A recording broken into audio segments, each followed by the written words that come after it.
श्री राम। नमस्कार। आज 9 जून 2020 श्रीमद् भगवद गीता विश्लेषण, ये विषय जो हमारा चालू है उसमें आगे पार्थ अर्जुन और भगवान श्री कृष्ण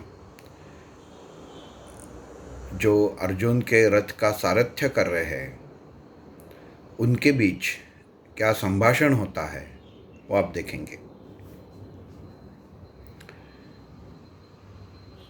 पिछले भाग में हम लोगों ने देखा कि हर इंसान के अंदर हर प्रकार के भाव रहते ही है, लेकिन हर भाव का समय के अनुसार उपयोग करना ये सबसे बड़ी अक्लमंदी की बात है। जो इसका उपयोग अक्लमंदी से करता है वही कामयाब हो जाता है। जहाँ पे अर्जुन आके अभी रुका हुआ है, भगवान श्री कृष्ण उसको समझा रहे हैं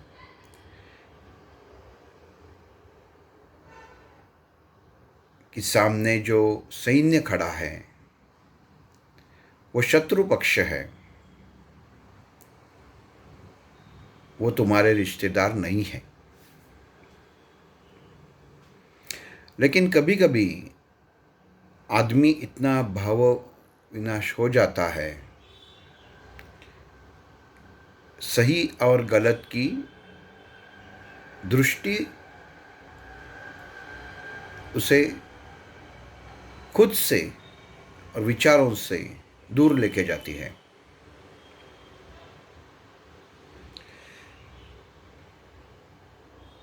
मेरे परिवारजनों को, मेरे तात को, मेरे गुरुजी को मारकर जो हत्या होगी, उसका जो पाप लगेगा, हत्या का पाप, उससे मुझे मोक्ष नहीं मिलेगा, ये शंका अर्जुन के मन में है। एक मित्र भांति वो भगवान श्री कृष्ण को ये सवाल कर रहा है कि इससे आगे मैं अब क्या करूं। मैं नहीं चाहता कि ये युद्ध हो जाए और इन्हें सबको मारकर मैं सुख, साम्राज्य, उसका आनंद नहीं ले सकता। अब भगवान श्री कृष्ण उससे कहते हैं, आप वीर हो, क्षत्रिय हो, इसकी भी जानकारी उसकी याद दिला देते हैं। वैसे देखेंगे तो अर्जुन को ये याद दिलाना जरूरी नहीं था, फिर भी कभी कभी ऐसा हो जाता है जीवन में कि अच्छा इंसान भी खुद क्या है वो भूल जाता है, तो उसे याद दिलाना पड़ता है। वैसे भगवान श्री कृष्ण ने कहा, समझाया, फिर भी अर्जुन समझ नहीं पा रहा था। अब यहाँ पे दो बातें हैं।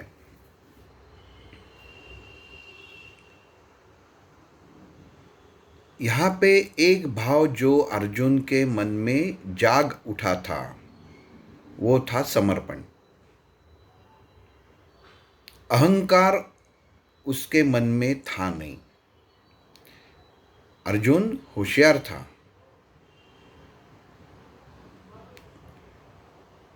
विज्ञान ज्ञात था, वेद ज्ञात था,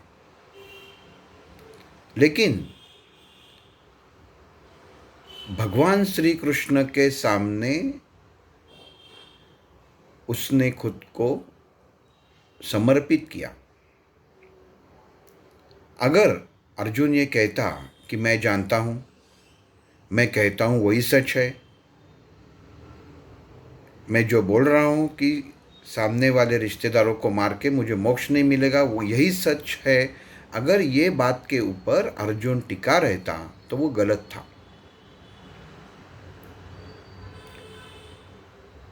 उसके मन में ये प्रश्न आया जरूर, लेकिन ये सच है, गलत है, मेरी सोच सही है या गलत है, ये अभी वो भगवान श्री कृष्ण को पूछ रहा है। भगवान श्री कृष्ण ने क्या कहा? हे पार्थ अर्जुन, तुम खुद इतने ज्ञानी हो, होशियार हो, पंडित जैसी तुम्हारी बुद्धि है। ये भगवत गीता में उल्लेख है श्लोक में, पंडित जैसी तुम्हारी बुद्धि है, फिर भी तुम मृत्यु को समझ नहीं पा रहे हो। तुम्हें क्या लगता है, अगर तुम इन्हें नहीं मारोगे तो इनका मृत्यु होगा नहीं? लेकिन तुम ये बात समझ नहीं पा रहे हो या मुझे वैसे दिखा रहे हो? क्योंकि जो पंडित रहते हैं उन्हें मृत्यु की चिंता तो होती नहीं है। वो जानते हैं मृत्यु तो अटल है, एक ना एक दिन आने वाली है। ये जो स्थूल शरीर है उससे सूक्ष्म आत्मा, जीवात्मा शरीर से अलग होने ही वाली है। ये हर ज्ञानी पंडित जानता ही है, और वो मृत्यु के बारे में कभी भी दुख नहीं जताता, कभी भी मृत्यु के बारे में लड़खड़ा नहीं जाता। लेकिन तुम तो कह रहे हो कि इन्हें मारकर मुझे मोक्ष नहीं मिलेगा, पाप लगेगा। हे अर्जुन, अगर क्या तुम जानते हो कि ये शरीर हर क्षण, हर समय मृत्यु की ओर जा रहा है?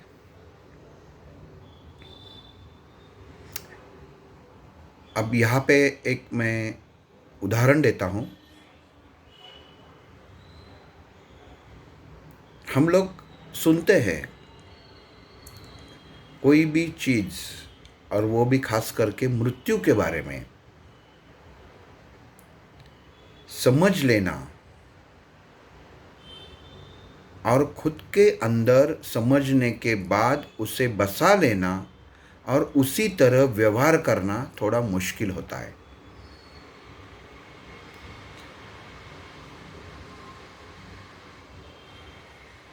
अगर सब बोलते हैं कि आत्मा मरता नहीं है, शरीर बदलता है, तो ये सुनने में, पढ़ने में ठीक है, लेकिन जब कहाँ पे अपने सीने में वेदना चालू हो जाती है, बुखार ज़्यादा आ जाता है, तो आदमी लड़खड़ा जाता है। ये हर आदमी की मन की अवस्था है। एक उदाहरण मैंने पढ़ा था फूलपाखरू का। उसका प्रथम स्वरूप रहता है अंडा, उसमें जीव रहता है।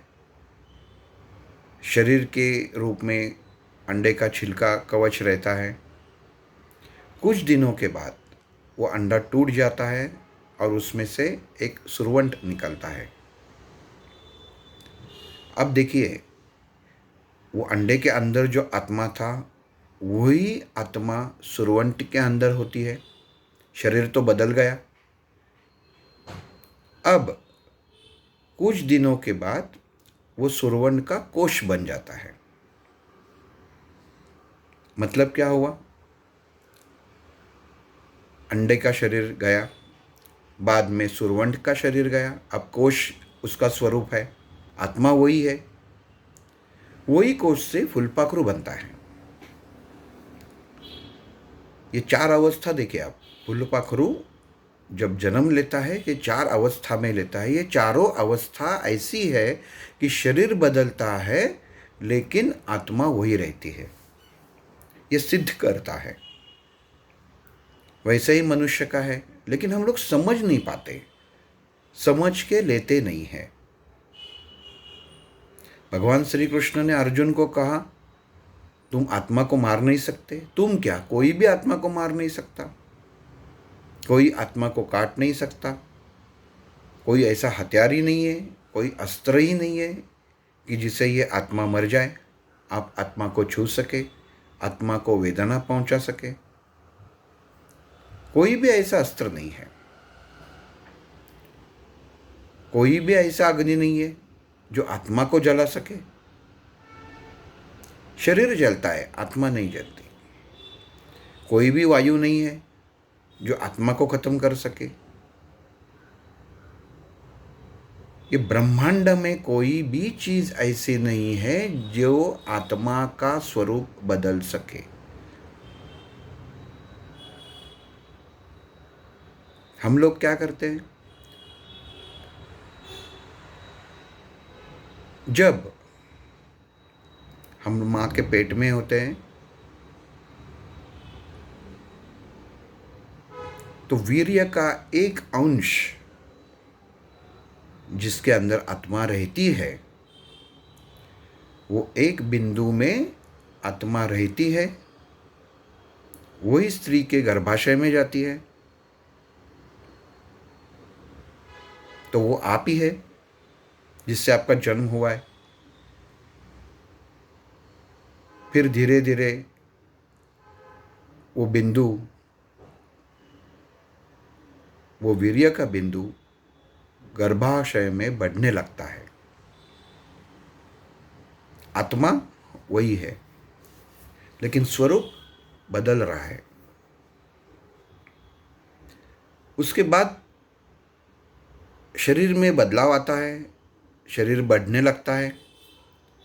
माँ के पेट में बच्चा हलचल करने लगता है। ठीक से समझ लीजिए, आत्मा वही है, शरीर बदल रहा है। उसके बाद उसका जन्म हो जाता है। जन्म होने के समय 1 फुट 1.5 फुट अलग अलग हिसाब से वजन से उसका स्थूल देह हम लोग देख पाते हैं। आत्मा वही है। कौन सी आत्मा है? जो पहले पिता के वीर्य के बिंदु में जो थी, वही आत्मा ये शरीर में है, जो अभी बच्चा, जो बालक माँ के हाथ में रहता है। अब हर समय, हर अवस्था बदल रही है। बदल रही है में कहने का मतलब है, हर अवस्था पहले समाप्त हो रही है, उसके बाद नई अवस्था हो रही है। उसके बाद बच्चा बड़ा हो जाता है, आत्मा वही रहती है, बच्चे का स्वरूप बड़ा हो जाता है। बाद में वो खेलने लगता है, कूदने लगता है, पाठशाला में जाता है, शादी हो जाता है। इतने सारे बदल, इतने सारे बदलाव मनुष्य के जीवन में आते हैं स्थूल शरीर के माध्यम से। हर अवस्था में एक एक संस्कार होता है, और वो संस्कार आगे जैसे जैसे शरीर बदल जाता है, जैसे बढ़ जाता है, वो किए हुए संस्कार उसको उस समय जहाँ पे ज़रूरत होती है जीवन में फ़ायदेमंद हो जाते हैं, उसके बर्ताव में बदल लाते हैं, उसके स्वभाव में लाते हैं। जैसे आजकल गर्भ संस्कार बोलते हैं, वहाँ पे कुछ है ही नहीं, तो संस्कार किसके ऊपर कर रहे हैं? गर्भ संस्कार ये शब्द आप देखेंगे तो किसके ऊपर संस्कार कर रहे हैं? संस्कार तो माँ के ऊपर हो रहे, नहीं हो रहे।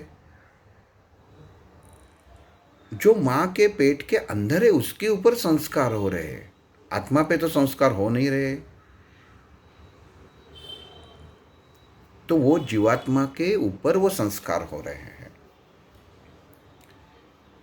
जो प्रति का, जो उत्तम प्रति का बीज आप जमीन में लगा देते हो और जैसे ही उसकी निगाह रखते हो, वैसे ही बाद में उसका पेड़ तैयार हो जाता है, वैसा ही उसका फल मिलता है।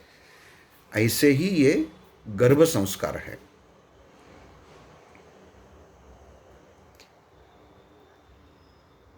अब ये अवस्था भगवान श्री कृष्ण अर्जुन को क्यों बता रहा है? क्योंकि अर्जुन के मन में शंका ये है कि मैं जिन्हें मार रहा हूँ, जिन्होंने मुझसे चलना सिखाया, मुझे खेलना सिखाया, मुझे शस्त्र विद्या सिखाई, लेकिन ये सोचते समय ये भूल गया कि उनका शरीर में भी बदलाव आ रहा है। आप पूछेंगे शरीर में बदलाव आ रहा है तो आदमी की सोच तो नहीं बदलनी चाहिए? क्या आप जब पाठशाला में जाते थे उतनी दौड़ अभी 50-60 साल हो गए आपकी उम्र की तो लगा सकते हैं? नहीं लगा सकते। आत्मा वही है, आप वही हो, लेकिन शरीर की अवस्था बदल गई है और निश्चित रूप कहाँ से जा रही है? मृत्यु की ओर जा रही है। तो भगवान श्री कृष्ण अर्जुन को समझा रहे हैं कि तुमने नहीं मारा, तुमने अगर इन्हें नहीं मारा फिर भी इनका शरीर का नष्ट होना ये तो तय है ही, इसे कोई टाल नहीं सकता। लेकिन इन लोगों के सोच के अंदर जो क्रूरता है, वो अधर्मी है, उससे तुम्हें मारना है। और ये कब मरेंगी? जो शरीर ये धारण किए हुए है, जब उसे आप खत्म करोगे, तुम मारोगे, नष्ट करोगे, तभी ये खत्म होगी। इसका मतलब है वो आत्मा को ये शरीर से निकाल के आगे गतिमान करना। तुम आत्मा को नहीं मार सकते, शरीर तो वैसा ही नष्ट होने वाला है अर्जुन।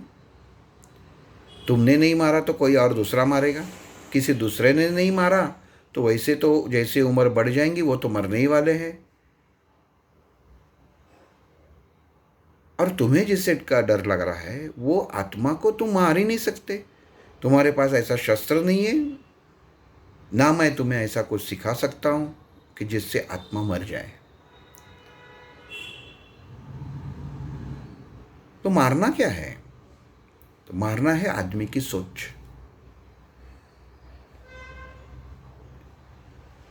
कुत्ता जब पागल हो जाता है तो ये सोचते हैं कि उसके अंदर आत्मा क्या है? नहीं सोचते। इतना ही हम लोगों को मालूम होता है ये पागल कुत्ता है, अगर ये किसी को काट जाए तो वो आदमी को जख्म हो सकती है, वो दूसरा आदमी मर सकता है। इसके लिए ये शरीर जो अभी कुत्ते का नष्ट होने को आया है, जो अभी रोगों से, बहुत बड़ी बीमारों से फैला हुआ है उसके अंदर, उसे ख़त्म करना है। वापस ठीक से सोचिए, किसी के घर में कुत्ता रहता है, अच्छा रहता है, किसी के ऊपर भौंकना नहीं, कुछ नहीं, कुछ नहीं, लेकिन एक रोग सब लोगों ने सुना रहेगा, रेबीज। अगर वो कुत्ते को हो जाता है तो कुत्ता अपनी खुद की अवस्था भूल जाता है और वो जैसा ही वो रेबीज के परिणाम है उसी प्रकार बर्ताव करने लगता है। तो ऐसे कुत्ते को मारना ही पड़ता है। तो यही भगवान श्री कृष्ण अर्जुन को यहाँ पे बता रहे हैं कि जिनके साथ तुम बचपन से खेले हो उस समय उनके भाव अलग थे और अभी जो तुम्हारे सामने खड़े हैं वो शरीर भी अलग है और उसके भाव भी अलग है। अगर तुम नहीं मारोगे तो वो तुम्हें मार देंगे।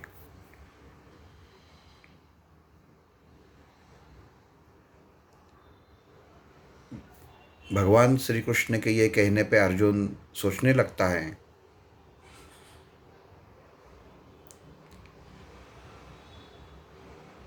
कि ये जो मुझे समझा रहा है वो मेरे ही भाइयों को मारने के लिए समझा रहा है, या मुझे सचमुच ज्ञान देना चाहता है, या वो ज्ञान दे रहा है मैं समझ नहीं पा रहा हूं। यहाँ पे भगवत गीता में अर्जुन को अज्ञानी कहा गया हुआ है। ज्ञान है लेकिन सही ज्ञान नहीं है।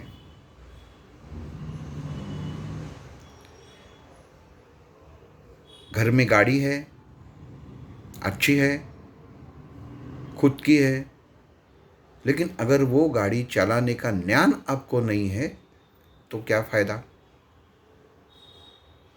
आप पढ़ के तो गाड़ी नहीं चला सकते, किसी ने तो सिखानी पड़ेगी आपको। तो बस ये सिखाने का काम यहाँ पे भगवान श्री कृष्ण कर रहे हैं। लेकिन अगर कोई गाड़ी सीखने वाला ये कहे कि आप क्या मुझे सिखा रहे हो, ये तो मैं जानता हूँ, चलो आप बाजू में बैठो, मैं गाड़ी चलाता हूँ, ये अहंभाव हो गया, ये अहंकार हो गया। मैं जानता हूँ ये कहना अहंकार हो गया। यही अहंकार अर्जुन ने श्री कृष्ण के प्रति नहीं दिखाया। ये सबसे महत्वपूर्ण बड़ी बात है। अर्जुन के मन में अहंकार नहीं आया कि भगवान श्री कृष्ण ने मुझे थोड़ा ज्ञान दिया तो मैं ज्ञानी हो गया। नहीं, वो पूरा ज्ञान जानना चाहता था। अब वो ज्ञान आगे क्या है, कर्म क्या है, आत्मा क्या है और परमात्मा क्या है, ये हम कल देखेंगे। श्री राम।